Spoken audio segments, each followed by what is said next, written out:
Fort Macon State Park, Atlantic Beach, North Carolina.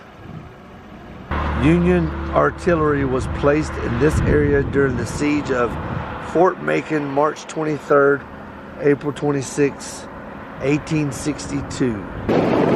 Gates open 8 a.m., gates closed 7 p.m.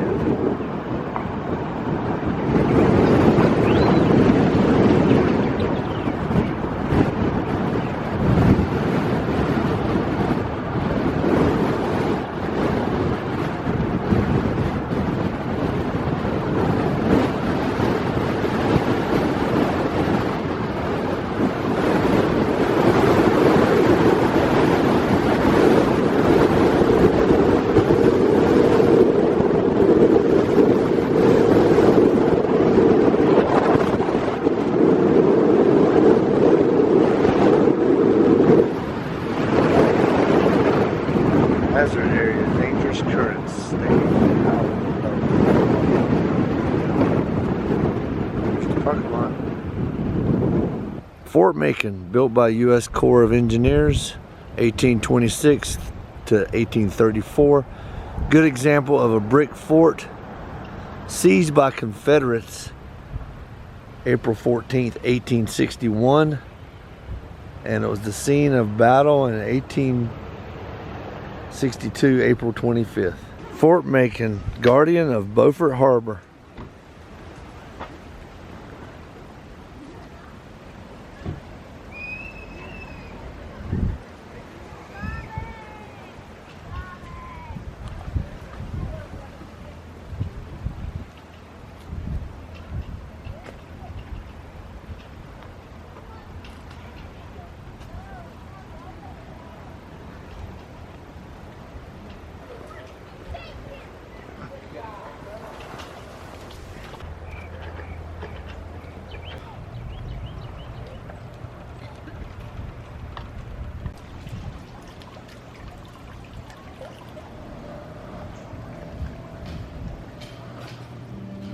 As you experience the park today, take a moment to think of those who walked these ways before you, and to imagine the many experiences they had here.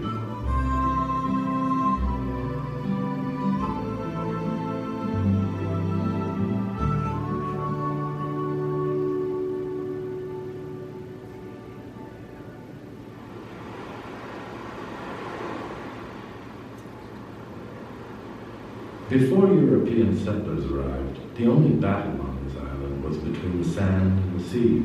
Wind and waves were constantly destroying shorelines and dunes, only to rebuild them somewhere else. When the town and port of Beaufort were established by the English in the early 1700s, Beaufort was only the third town in the young colony in North Carolina. But soon England's wars with Spain and France began to have a direct impact on the English colonists in Beaufort.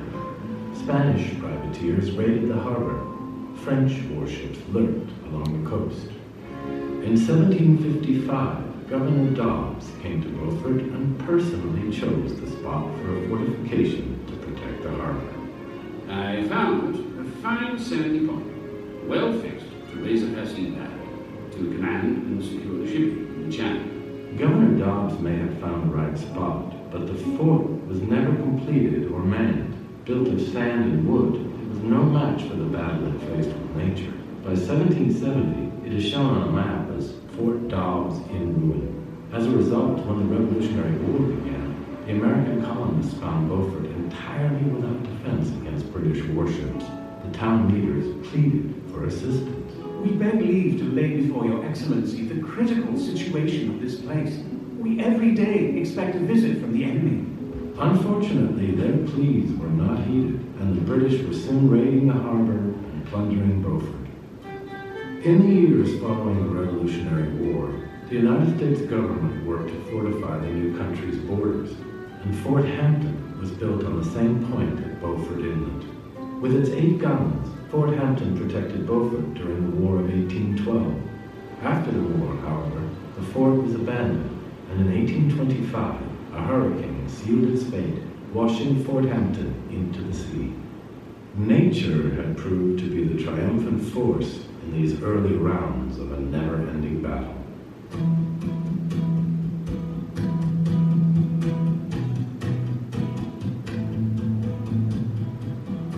Beginning in 1816, a more comprehensive plan of coastal defense was devised for the country, and plans were drawn up for a much larger fort to protect Beaufort Harbor. These plans called for a 5-sided citadel, constructed low in the ground and surrounded by a floodable ditch and a covert way with a wide earth glacis. It was an ambitious plan that would require over 10 million cubic yards of stone masonry, 9 million bricks, and 100 million cubic yards of sand and earth. The size and complexity of the task was not lost on the engineers sent to this remote outpost to build Fort Macon. Where would they get the bricks, the stone, and all the various laborers required to build the fort? How could they protect the fort from shore erosion? Work began cautiously in 1826, and problems plagued construction from the start. When they began to dig, groundwater percolated up into the foundation pits. Engineers were unhappy with local brickmakers about the size and quality of the bricks they were supplying. Despite the bickering, labor shortages, storms, and shore erosion, construction continued. With the efforts of hundreds of men and boys, many of them slaves, Fort Macon rose up among the sandy dunes of Bow Banks. The walls of the citadel and covert way were the first to rise, followed by the walls and archways of the citadel's casemates. The earth was filled in above, and finally bridges, ironwork, doors, windows, shutters, and flooring were built. Fort Macon was declared complete and ready for occupation by troops in 1834. An inspection by U.S. Army engineer Captain Robert E. Lee led to more modifications, and Fort Macon finally arrived at a peak state of readiness for defense in 1846. But with no threats on our shores from abroad, the fort was left with only a single ordnance sergeant to guard and tend it. Without proper care, the harsh environment quickly took its toll on the new fort. Ironwork rusted, wood rotted, embankments blew away, shorelines eroded. Soon, Fort Macon was in no condition to defend itself or the port of Beaufort.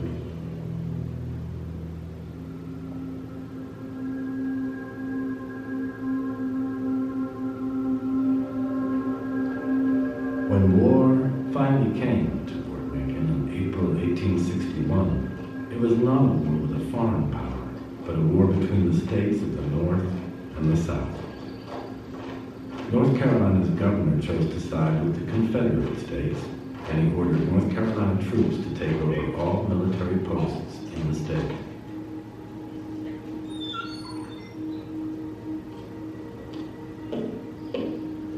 A small company of North Carolina militia seized Fort Macon from its lone caretaker without incident on April 14, 1861.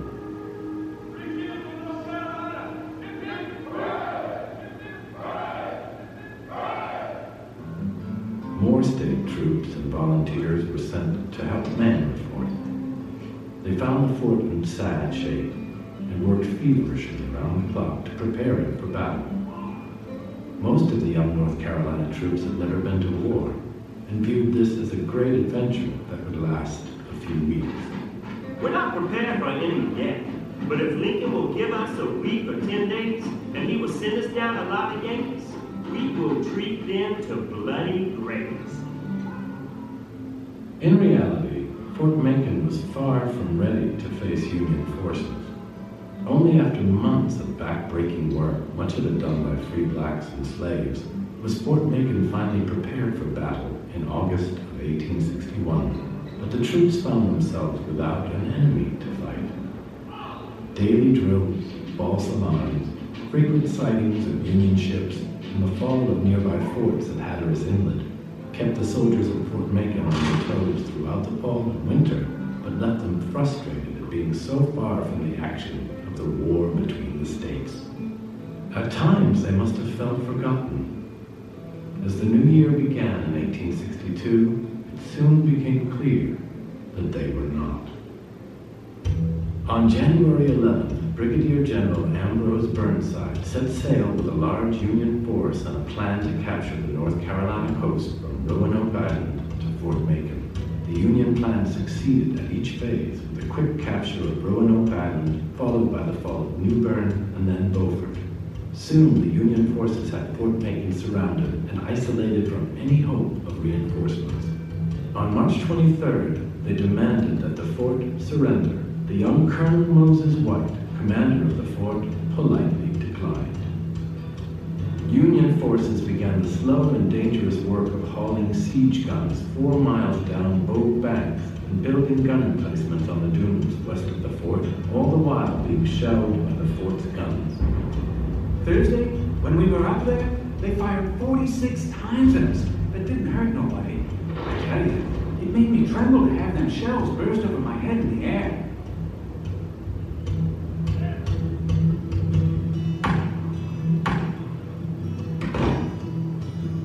Despite the cannon fire and a few skirmishes with the Confederates, the Union work progressed steadily.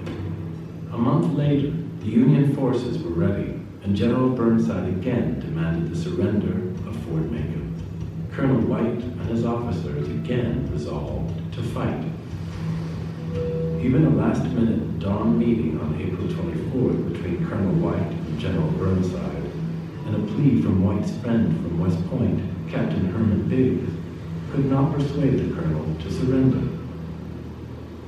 At 5:40 a.m. on April 25th, the Union forces opened fire on Fort Macon. The fort soon returned fire, and for hours the battle raged. Union gunboats tried to join in the fight, but rough seas and damage from the fort's guns turned them away. At first, the Union guns were missing the target.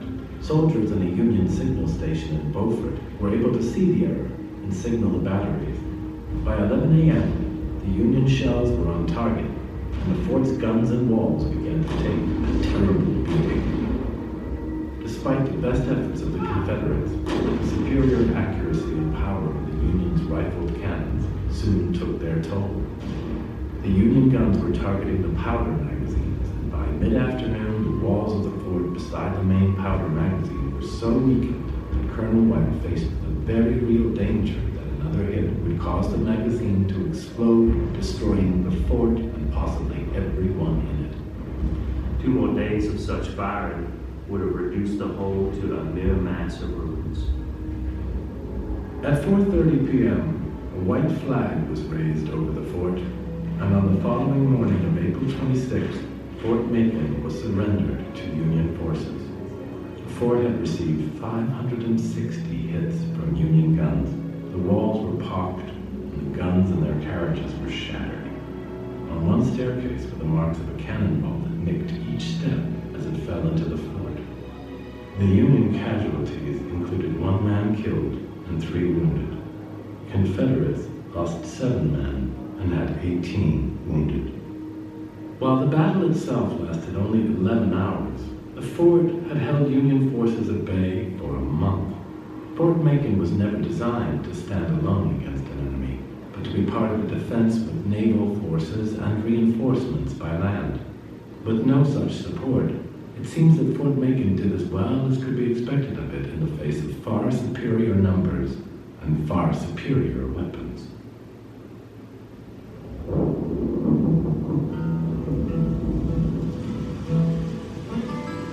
During the remaining years of the war between the states, Union forces occupied the fort, and it was used primarily as a military prison. After the war ended in 1865, Fort Macon became a typical military post centered around the fort and its duty as a prison.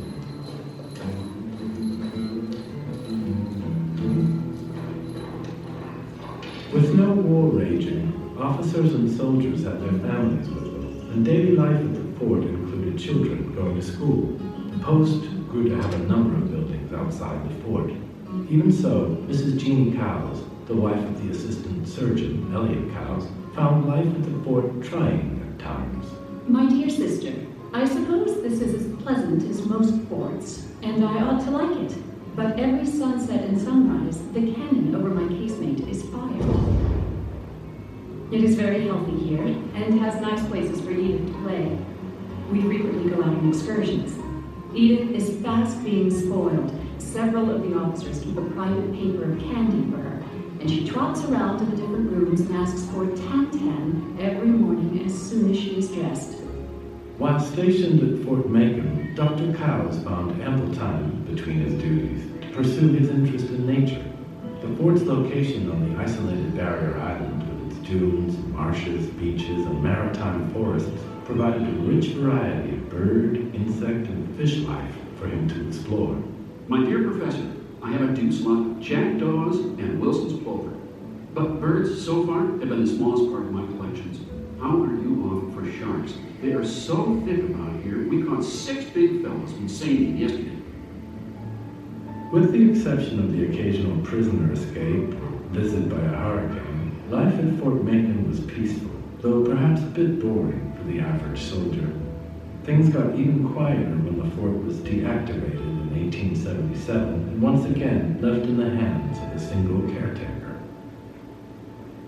Activity returned briefly to Fort Macon during the Spanish-American War in 1898, when the fort was occupied by the 3rd North Carolina Volunteers, a regiment consisting entirely of black officers and enlisted men. The regimental commander, Colonel James H. Young, is believed to be the first black officer to command a U.S. military post. Following this brief war, the fort remained empty until it was formally closed on Christmas Day in 1903. By then, it was already being reclaimed by nature.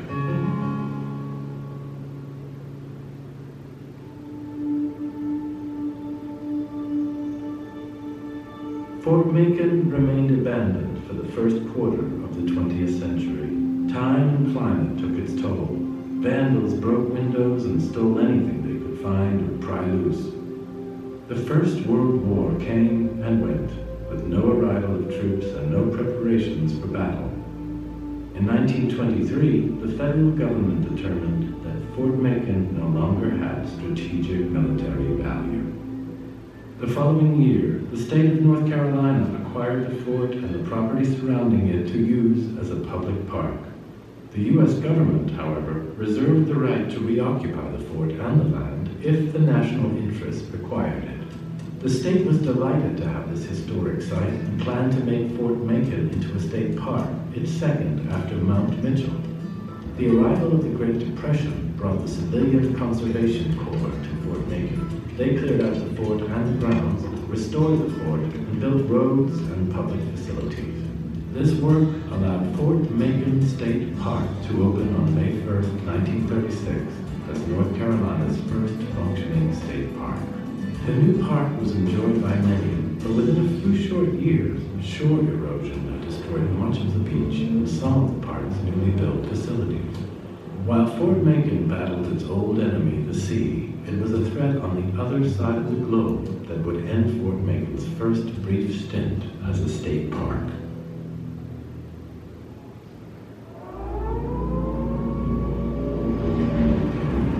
Within 2 weeks of the Japanese attack on Pearl Harbor on December 7, 1941, Army trucks came rolling into Fort Macon. The federal government was claiming its right to use the fort in time of need. Long forgotten and neglected as a military asset, the old fort came to life and proved its value in time of war once again. The equipment of modern warfare was installed. Soldiers bunked in the same casemates that housed both Confederate and Union troops. German U-boat submarines lurked offshore, often in sight of the fort. They systematically sunk numerous Allied merchant ships and tankers. Fort Macon soldiers could not directly harm the submarines, but they patrolled the beaches and manned the guns that served as a deterrent. They kept enemy ships from getting close enough to shell the Navy base or the ships in port. Shortly before the end of the war, in 1945, Fort Macon was deactivated for the last time after one final service to the defense of our country.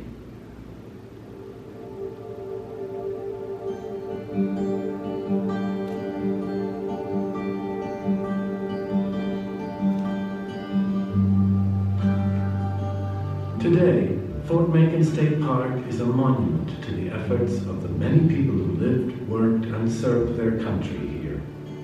As it stands here on this tip of sand, it reminds us of the tides of history that have flowed over this place. It marks both the dramatic moments and the quiet ones.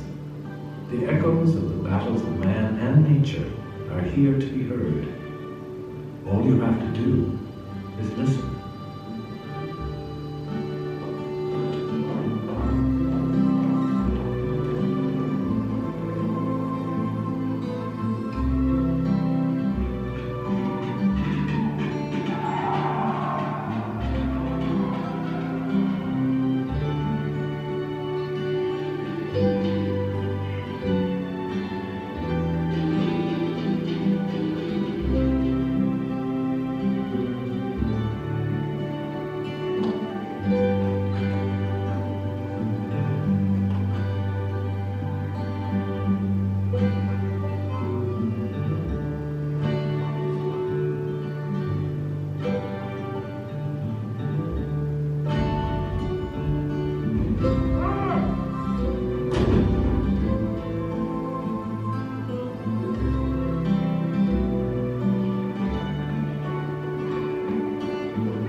With a very different Black season. crowned heron up there, a barred owl. But the familiar image of these icebound Shearwater, belies their true ability. clapper rail, For penguins do their flying underwater, grosbeak. and not just There's a woodpecker, a Carolina In the wren. waters of the Pacific Islands, the Galapagos penguins fly through the sea with extreme agility, using their flippers like wings. Early While field birds are ornithology. fully flightless, the wings of an ostrich serve little purpose. For the ostrich is the world's heaviest bird. At 260 pounds, it is permanently grounded.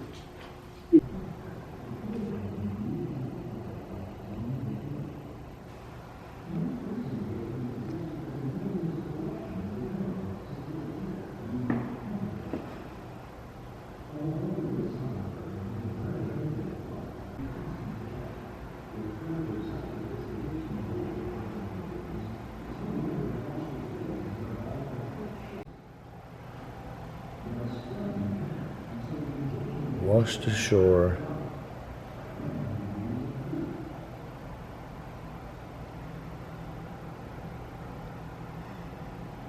A sponge. Ivory tusk. Shark's teeth. Purple sea urchin. The blue crab, the purse crab, the calico crab, a horseshoe crab, a stone crab, flame-streaked boxed crab, and the speckled crab. This loon skeleton had discarded monofilament line wrapped around its neck, or fishing line. I guess that's how it died.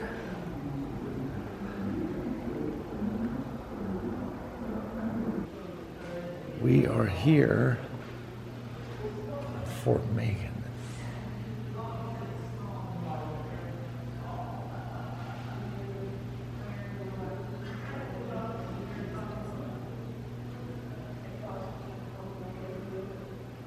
And they have a little diorama here.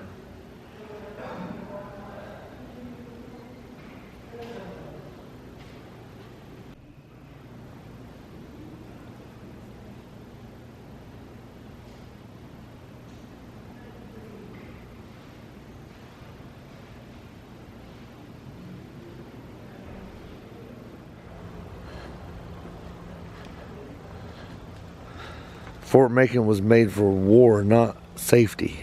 Please be careful. Unlevel surfaces, ledges, steep steps, and open drop-offs in the fort. 30-pound Parrott rifle. Robert Parrott invented a system of rifled artillery for Union Army during the war between the states.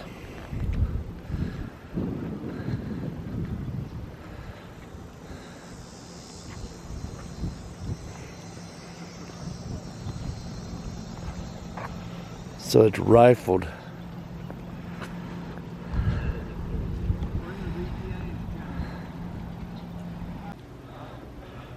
So this is a cistern built in 1897. Wow. Stored drinking water.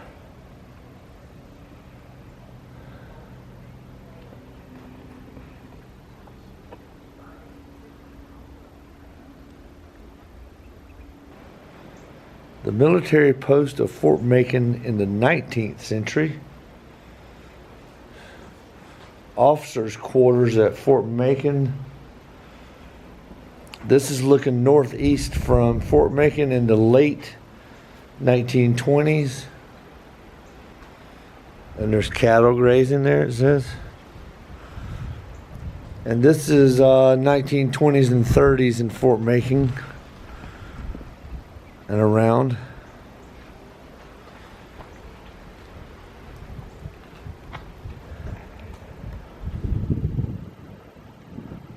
I think that's a rabbit. Oh, there's another one right here, Laurie. I see it. Oh, I didn't see that one.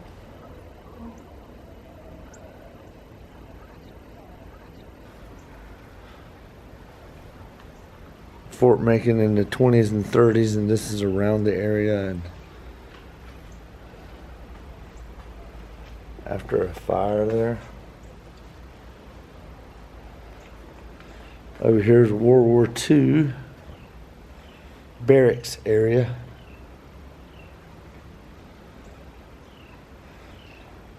World War II defenses.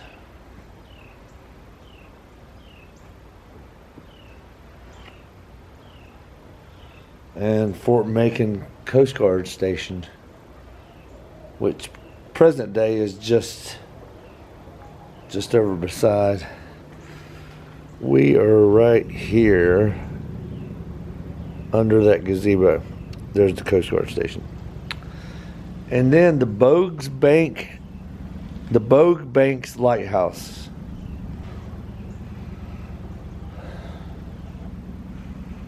Which had a Fresnel lens.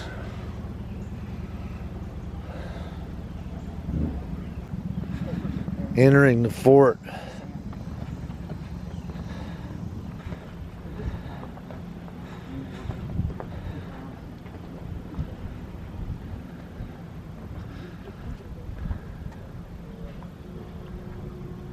So the Union Army had to been over that. Yeah.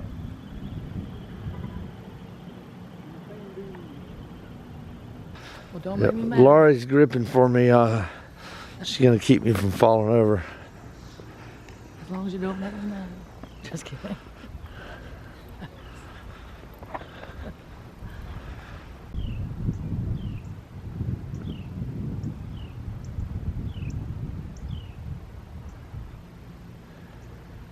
Pretty steep. I really get you straight.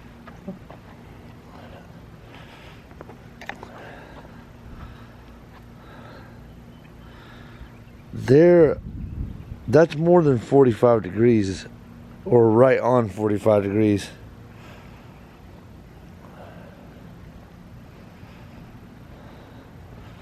No handrails on either side. It's a good 15 feet down, maybe.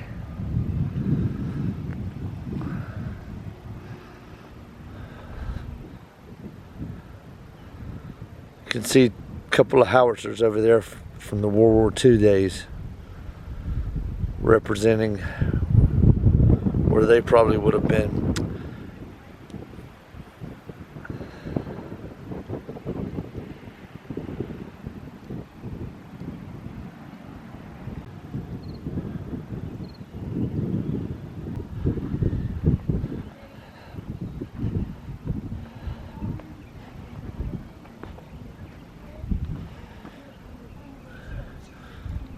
So right next to this cannon, just imagine you're loading and aiming this thing, but be careful.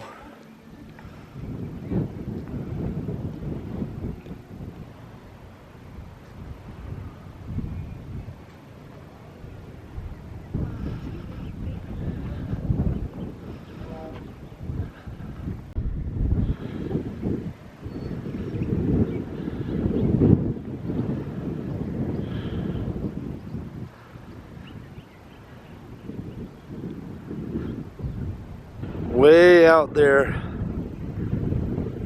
past that cannon, on that far green island is Cape Lookout Lighthouse. Right there, which you need a ferry to get to. Carronade Mortar Battery. Carronade. Carronade.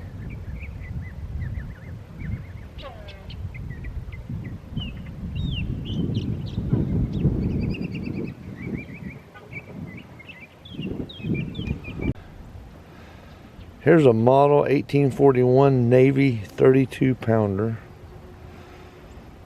replica, smooth bore.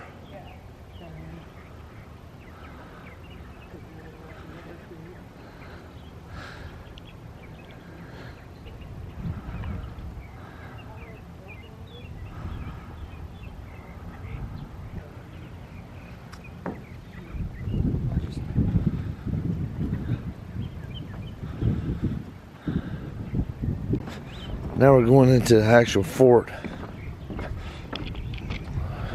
There's lots of places around here where you can fall. Trip and or fall. The fort closes at 5:30.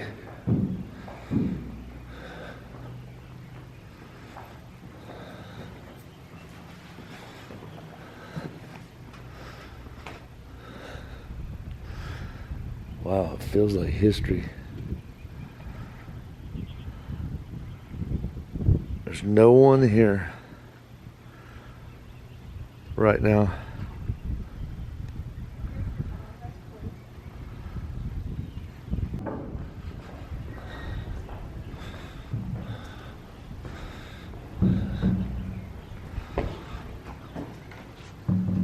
Wow, it is heavy. Stiff hinges. Welcome to Fort Macon. We're here. We just walked around. You can get killed right here. You can get killed here, here, or there, or anywhere on this you could fall a good 15 feet.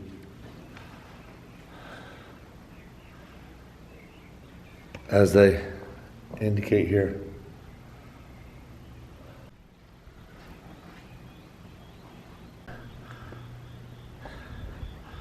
This is storage, rice, molasses, salt beef, sauerkraut, pork.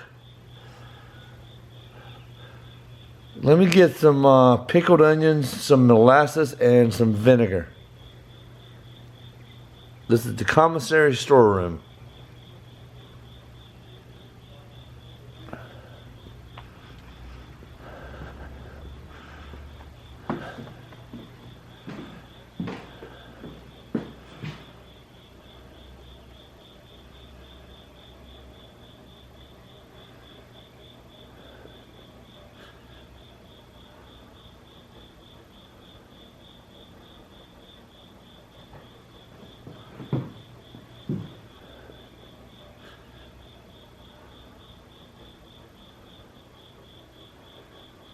Army bread.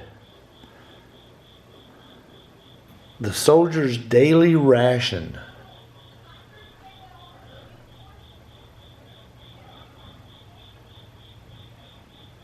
.64 ounces of soap.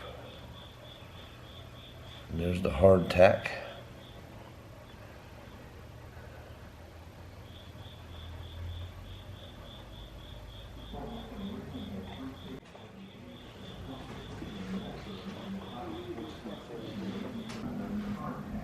Each one of these tiles on the floor are actual trees. that you can count the rings on.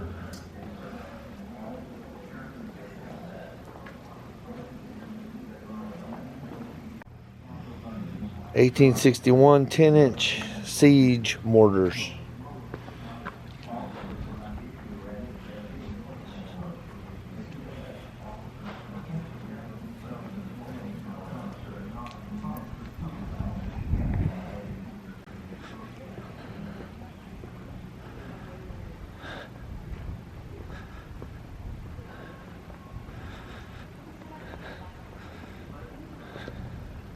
This is a hot shot furnace where they would put cannonballs in at the top cold, and they would roll down, get heated, and they could fire them at ships that were made of wood.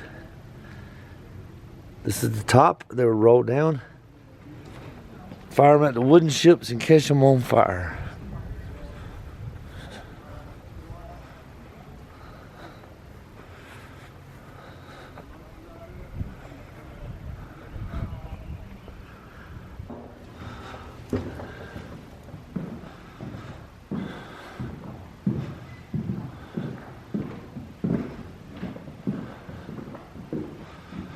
Fort Bake Oven.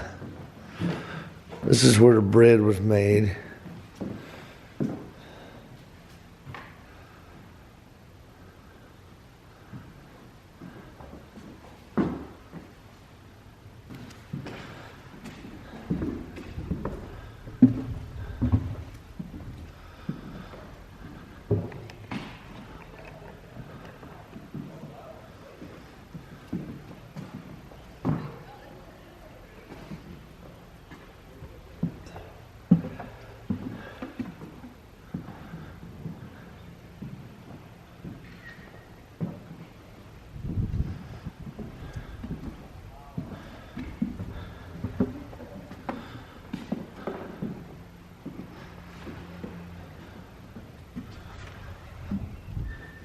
Wow, look at this. What in the... Bars, Are you... probably. Did They they... were prisoners. I know, but I wonder if they weren't. They didn't wear them out and leave them there, surely. No, I don't know where they... The end of the line. We're back to the... Some people have signed this.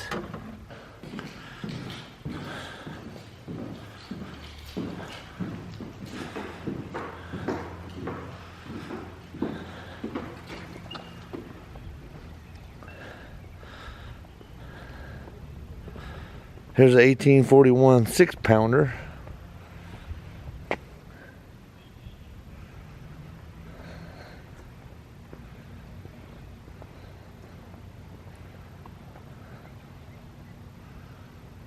Here's a stack of, these have got to be 32-pound cannonballs. But what's really cool, these stairs were hit by a cannonball, and you can see where it hit all the steps coming down and nicked it.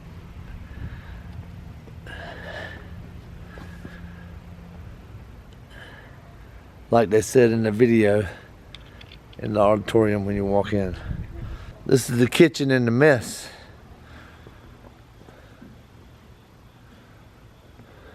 There's some salt ham on the table over there.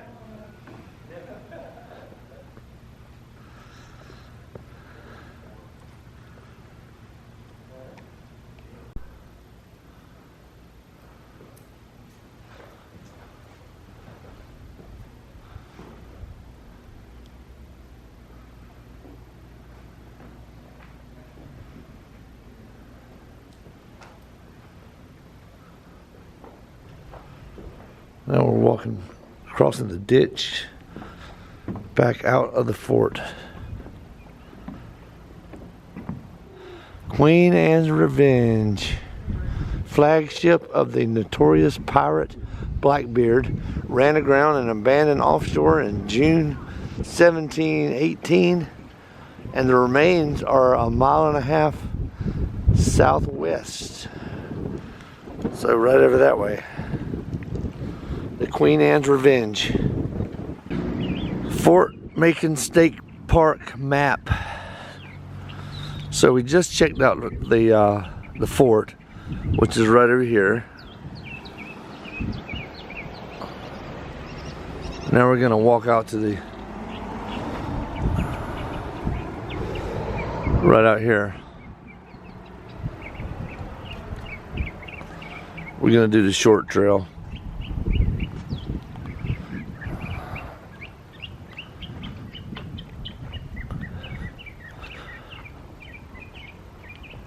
Wow, it's like a tunnel.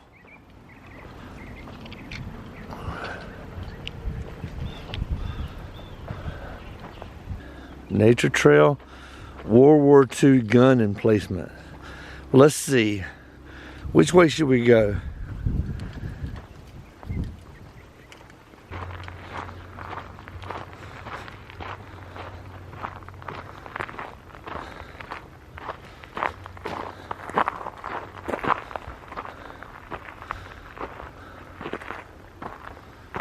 World War II defense of Beaufort Inlet.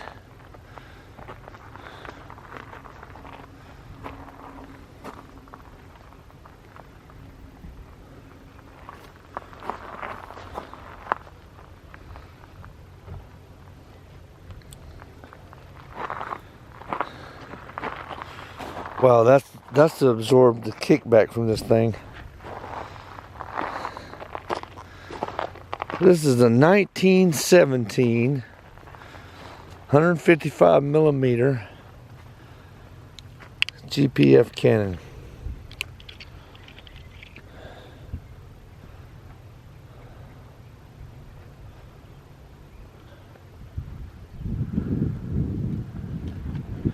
(1917) Wow.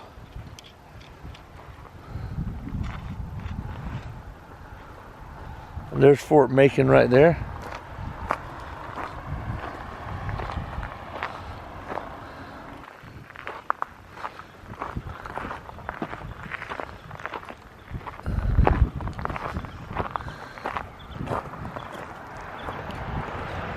There's the inlet and the ocean beyond. Could just barely see Cape Lookout Lighthouse out there, which is right over here.